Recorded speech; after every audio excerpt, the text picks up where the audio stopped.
What's going on, everybody out there, and welcome back, finally, to another episode of the Dark Avenger comic book review, the show where each and every episode I share my thoughts on books I read in the previous week. And man, oh man, it's been a crazy 2 months. 2 months with the coronavirus, lockdown, stay-at-home order, COVID-19, whatever you want to call it, Corona, COVID. It's been insane, but finally, as of June 2020, books are finally back to an almost normal schedule because prior to that, as all of you know, we haven't had any books because of the stay-at-home order. Diamond Distributing stopped distributing. No distributors, no comics. Comic shops closed anyway. So it's given me a lot of time, actually, to check out some older series or some series I passed on before. So you're going to be seeing some new books on this review as well. Hopefully everybody's been staying safe. Everybody's been staying healthy. I hope everybody and your families and friends and everyone have been okay through this entire crisis/ordeal. Like I said, comics have finally started coming out. In the end of April, DC came out. May, Diamond, and now we're in June where Marvel is slowly starting to release their books as well. They're doing an every other week schedule for now. July is when books are going to be coming back physically in full force. There still are digital Marvel books coming out each and every week. So we still have some Marvel books to talk about, hopefully in those weeks where there's no physical single issues or no long list of issues coming out. But anyway, we're back. We've had our 2 months of nothing. And again, it gave me the ability to read books I passed on before, and it's more stuff for all of us to enjoy and for me to talk about here on the Dark Avenger comic book review.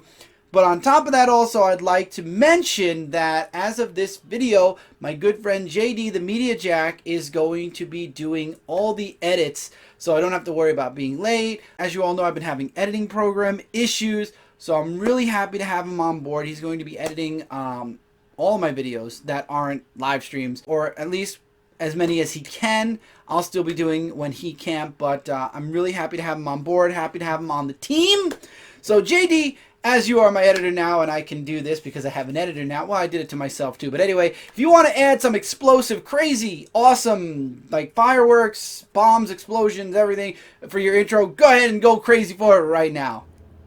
No. Yeah, that's one crazy explosive. Wow, did you see those explosions? Anyway, I'm really happy to have JD on board. Thank you again so much. That being said, let's get into the books that came out this past week, and that is the week of June 3rd, 2020. And yes, I only said June 3rd. I'm going to put a little asterisk here and say I know that DC Comics are releasing their books on Tuesday now, so technically it's the week of June 2nd and June 3rd. However, I'm only counting the Wednesday. I'm only going to say the one date. So whatever date it is, if you want to, in your mind, add Tuesday as well, go right ahead. I'm not. I'm sticking to just the Wednesday date because, man, oh man, DC Comics. We talked about that on Dark Avenger Live. If you'd like to continue that conversation, come over to Dark Avenger Live and we'll talk about that, okay? Okay. So, we're sticking to Wednesdays only. So, June 3rd, 2020. We have 12 books to talk about this week. However, the first book we're going to talk about did not come out the week of June 3rd, and that is Argo 5, issue number 35. As you all know, I'm a huge fan of Argo 5. Right now, we are on catch-up. Issue 37 is coming out very soon, so I'm trying to catch up. This way, we can, when issue 37 come out, we can cover it the week it comes out, hopefully. So hopefully, I'll be able to get issue 36 soon, but let's talk about issue number 35. 35 is the third and final part to the three-part arc that Dan has done where Blue Dynamo was abducted by the people where he got his crystals from. The aliens came back for their crystals and found out that he was using them or he absorbed the crystals, radiation was in his body, so they took Blue Dynamo away to use him as a power source, so to speak. And in the last issue, Argo 5 went to go save him and ended up one by one being trapped or imprisoned or in a very, very bad situation. So things didn't look good for Argo 5 in issue 34. This issue, however, one by one, Argo 5 are able to free themselves. They're able to regroup. They're able to find Blue Dynamo, save him, save the day, and tell the leader, if you ever come back to Earth again or even try to touch Blue Dynamo again, yeah, it's not going to go well for you, trust me. Excellent issue. I loved it. The artwork was great. The scenes in it, I love Shazrath. I tell you all, I love Shazrath so much because there's that part where Gladiator's he just rips the thing off of her neck, and she's like, I thought the power dampened. He's like, yeah, no, I'm fine. We're fine. My powers are good. And Shazrat is just, he's my favorite character out of the bunch. But Argo 5 is by far my favorite independent superhero group.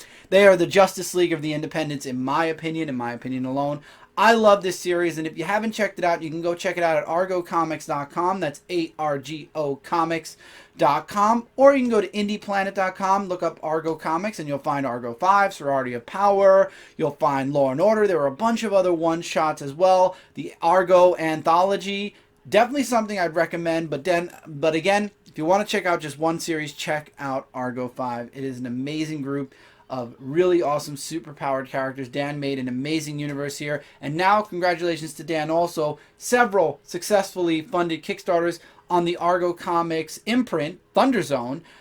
He actually just finished a Kickstarter, I believe, that was successfully funded. So Dan's doing an amazing job, not only with Argo Comics, but within his own imprint, which is Thunder Zone. Hopefully we'll have him on a show one day, and he'll talk more about Thunder Zone and the books that he is bringing to America, because these are books from all around the world that he's having translated and brought to all of us. So really cool stuff. But Argo 5, issue 35, excellent final issue to this 3-part arc. I hope Dan does more of these 3-part arcs in the future, because the story was epic. It was 3 issues long, and I loved it. And I can't wait for the next trade. I think that's going to be coming soon as well from Argo 5. So look forward to that also. Now we're getting into the books from the week of June 3rd. So the first book I want to talk about is The Boys, Dear Becky, issue number 1. Now, I got halfway through this book and I had to stop, because maybe it's just me, but I didn't feel like this book was really jump-on friendly. I felt like I needed to stop because I was not familiar with The Boys. I never read The Boys before. Unfortunately, I didn't read it when it came out. And I know that Dynamite has a bunch of anthologies. The Boys started actually, I believe, in DC. Then Dynamite acquired the title. It has a TV series. I feel like I needed more information about The Boys first, because this took place during it or maybe after it. So I'm taking Dear Becky. I'm still going to be collecting it on the side, but I really need to get my hands on The Boys and read it in order to understand where Dear Becky's from.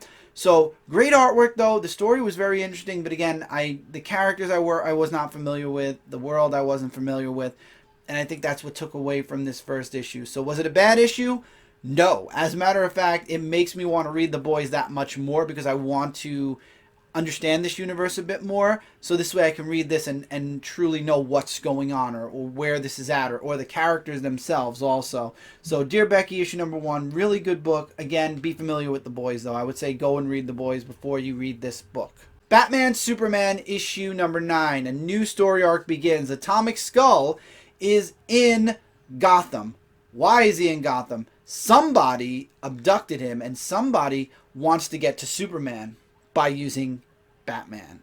And Atomic Skull, unfortunately, or at least for this issue, meets an untimely demise, so to speak. Again, I don't agree with what was done with Superman, where he revealed himself to the world as Clark Kent. However, we're starting to see the ramifications of that, like in this book, where he's supposed to be taking Lois out on a date, and there's the media all watching.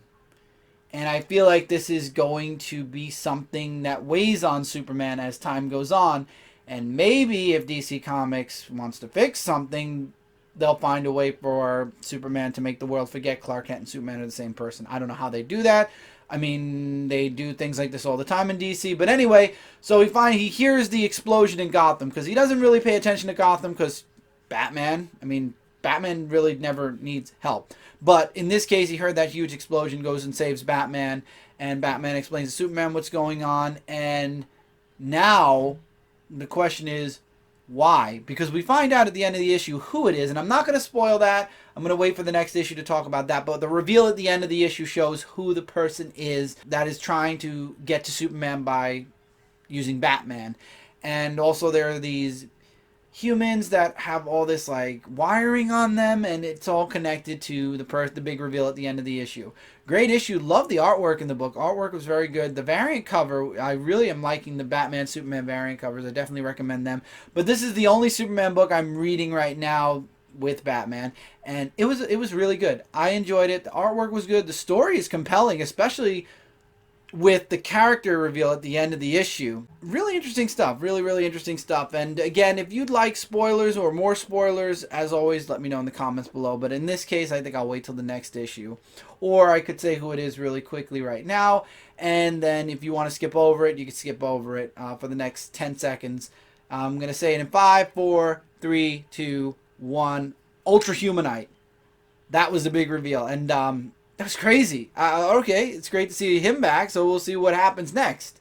We're going to move on to Detective Comics 1022. Now, if you haven't been reading Detective Comics, if you've been waiting for the Joker War to start, next issue obviously is the first issue of the Joker War. However, I would recommend getting this issue because we find out that towards the end of the book, what's happening to Two-Face, what's happening with his mind, why he's having these issues, these headaches and whatnot, it all is connected to the Joker. So apparently, during the New 52 era, something happened to Two-Face, and Joker found him, and through an operation he had with Hugo Strange, Joker was able to basically use Two-Face to start, or as a pawn, to go into this Joker War. So this is something that apparently has been in the works for a while. There was a throwback to Joker when he ripped his face off, which I still don't understand how he got it back then, if that actually was Joker.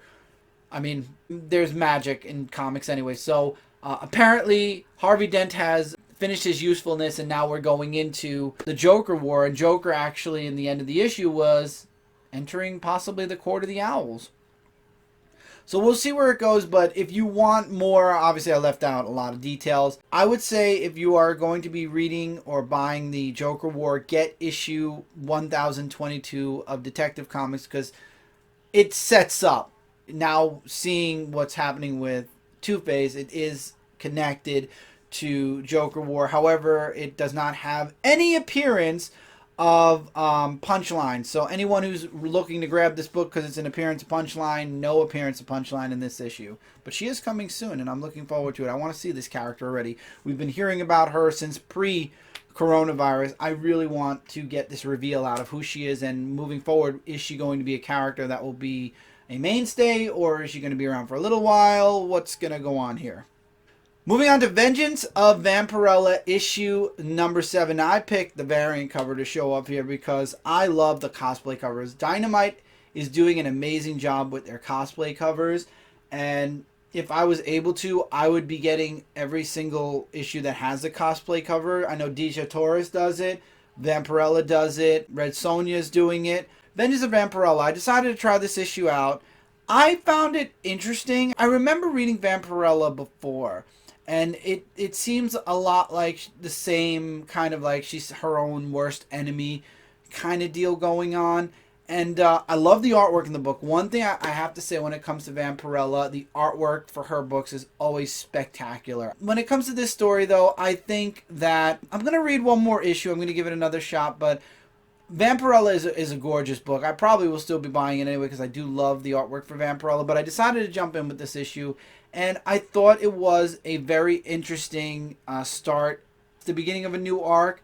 I could be wrong. I'm trying to remember what exactly. She was having the nightmare. There was some type of a tournament going on, and then she ended up getting possibly abducted, but then she breaks free, and I don't know who the character is or the dog is at the end of the issue. Again, I'm not well versed in Vampirella either. I'm hoping through reading Vampirella I figure more and more out about the character and the story. It was a good first read for me. Again, I wish I would have come in from the first issue.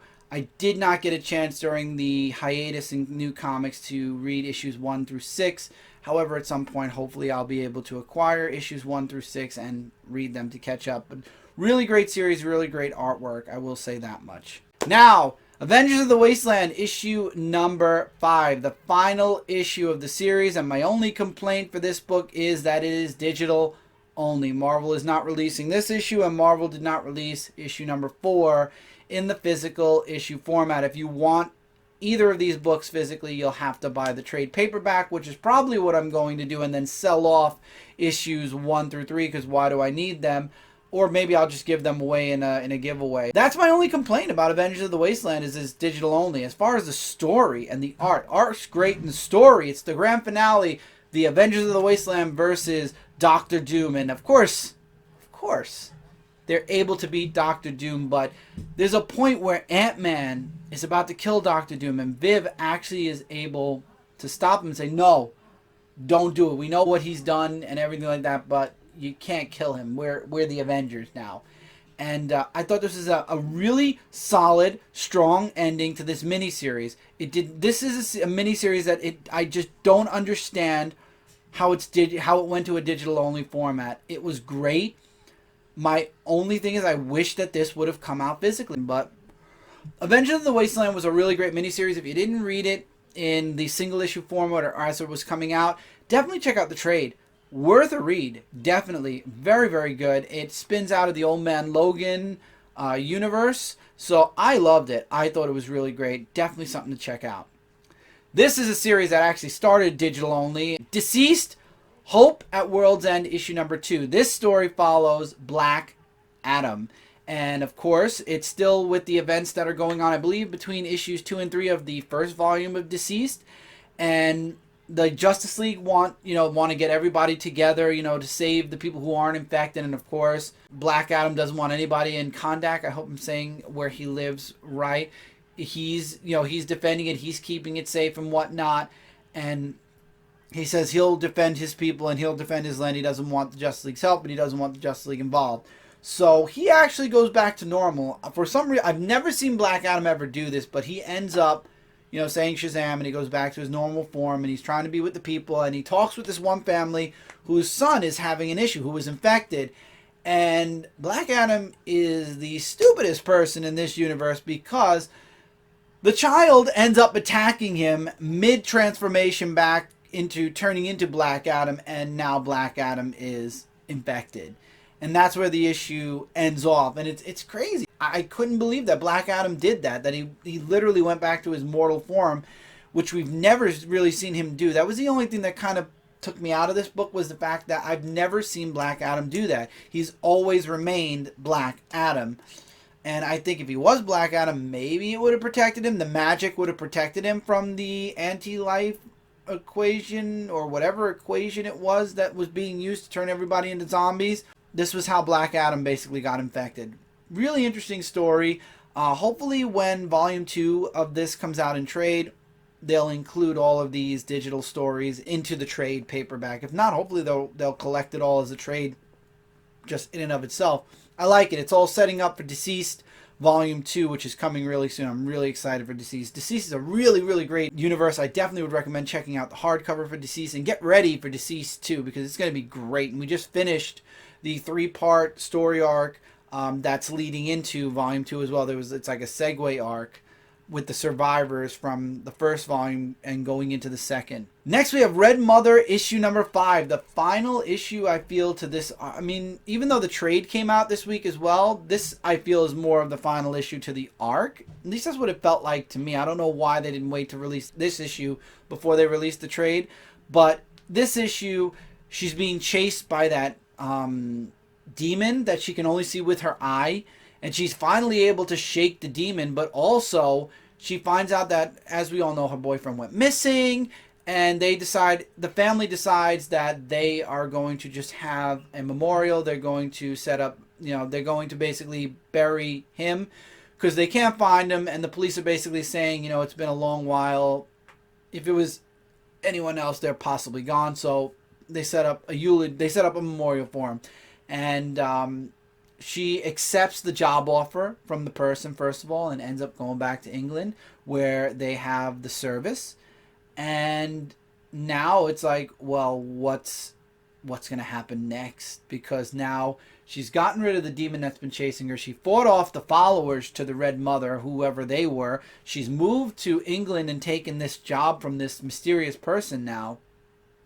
And now she's said her final goodbyes to her boyfriend, which I think he's still out there somewhere. What's next?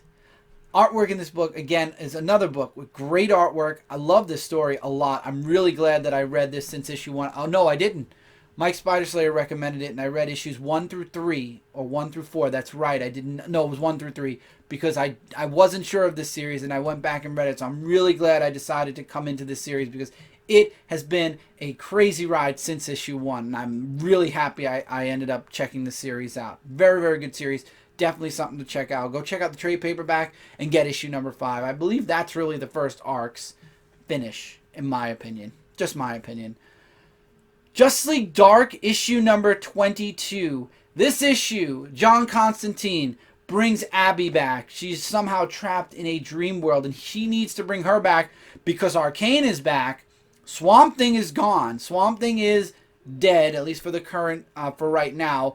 And Arcane is now trying to take over the world with the Rot, and they need Abby, who is one of the avatars of the Rot, and they need her to stop Arcane. Zatanna can't stop Arcane, but she's able to signal for the rest of Justice League Dark, and Animal Man's able to... There was a situation with Animal Man. It was at the beginning of the issue. It was part of the ending to the last issue. He was able to use the red. There was this infection or this fungus that was growing on him and others, and he was able to use the red to destroy it, and that was from the Rod as well. So Animal Man teaming up with Wonder Woman, they follow the signal. Constantine is pulled out of the Dreamverse, but he takes Abby with her, and now it looks like the team basically towards the end of the issue gets together and gets ready for the final fight against Arcane. Will Swamp Thing be back? What's going to happen next? I'm really glad I jumped in on this because, again, I loved the Rot versus the Red and Green way back when New 52 first started. It was the one thing I was happy I jumped in with Animal Man and Swamp Thing from the very beginning. This is continuing that story, and I love it. And I'm looking forward to seeing what happens next. And maybe this will make me a long time or a continuing reader of Justice League Dark after this arc is done. Wonder Woman's written great here also. I don't know why people say she doesn't belong with Justice League Dark. She fits in pretty damn well. I liked it. I really did. Shazam!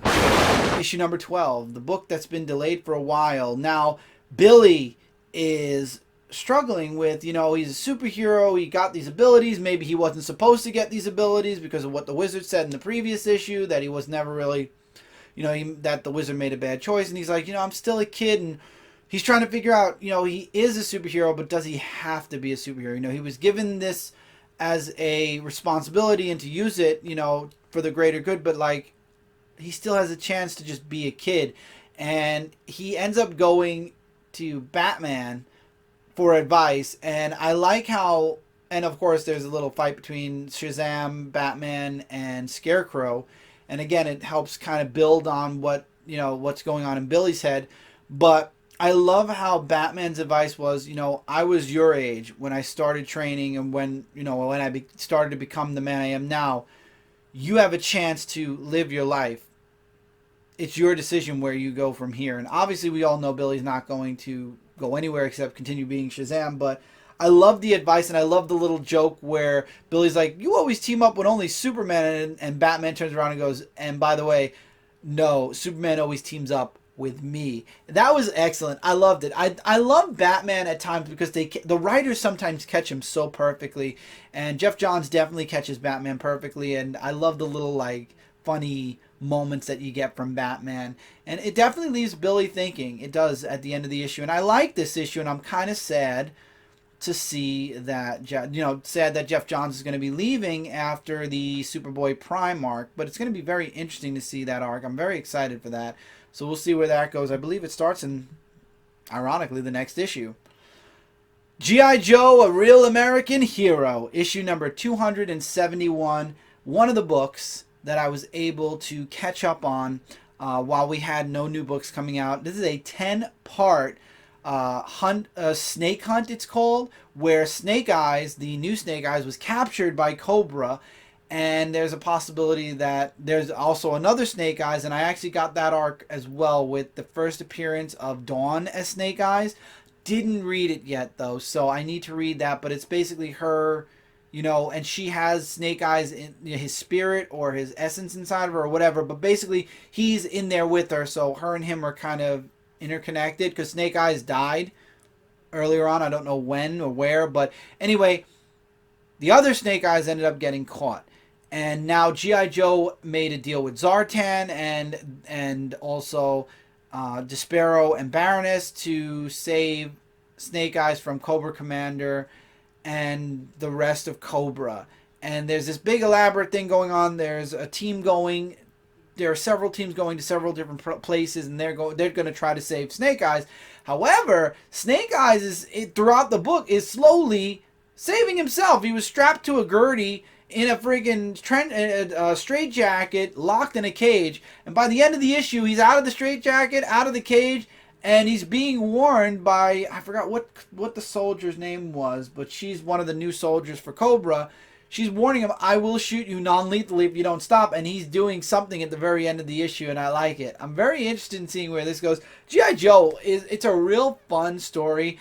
I like Real American Hero. Now, I'm reading G.I. Joe also. I talked about this last week on Comic Book Weekly. So if you'd like to hear my thoughts on G.I. Joe, the IDW series, this is the Real American Hero. A Real American Hero is Larry Hama, and he started this run back in Marvel, and then IDW took it over, got the rights to G.I. Joe, and they continued the story on. G.I. Joe, period, is an IDW written series. It's in a different universe. It's a different time, different place. And I enjoy that as well. But Real American Hero is the continuing story from where it started in Marvel, and I love it. The artwork is great in this book. Story's great. Hearing certain characters coming, again, it's the names of characters. It's just great. It just brings me back to when I used to watch G.I. Joe as a kid, the cartoon, and I'm loving this arc. This is a very what's the word I'm looking for? It's a 10-part arc, so they're really going, the distance with this arc. And this is issue 271. 72, 73, 74, 75. It's going to end at 275. Wonder where we're going to be at issue 275. We're getting really close to 300. Real American Hero is something I definitely recommend. But again, there's a lot of history with Real American Hero. I do remember reading a few of them throughout my time reading comic books. For this, though, I would say start, if you're familiar with G.I. Joe, start with the first part of this arc, which is 6 issues back. We're now at the halfway. This was right past the halfway point. And if you need anything on G.I. Joe, if you'd like character profiles or anything, you can go check out my friend Justin's channel. And that is, I want to see if I can get him. Okay, JLS Comics. You can just go on YouTube, type in JLS Comics. And you can find him. He does profiles on several of the G.I. Joe and Cobra characters. So if you need a profile on a certain character, Jesse's your man to give you the lowdown. He's still doing them as we speak, and I love watching them whenever he brings them out. So definitely check out Jesse. And G.I. Joe Real American Hero, now part of my top 5 favorite IDW series to read, next to, of course, Teenage Mutant Ninja Turtle, which is my number 1.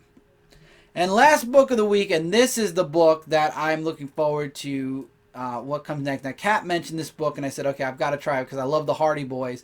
And this is the Hardy Boys and Nancy Drew in The Death of Nancy Drew, issue number 1. I loved this issue. Holy, I just, words can't describe. I went in middle ground. Like, I have middle expectations. I didn't have high, I didn't have low. I was like right there. I was like, okay, it's Nancy Drew.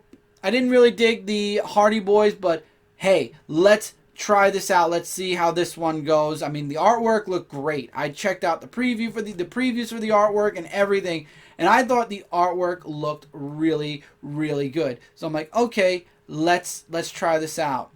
And I'm trying to remember the brothers' names because that's important. So Joe Hardy, in the wake of this, the book starts off where Nancy Drew is.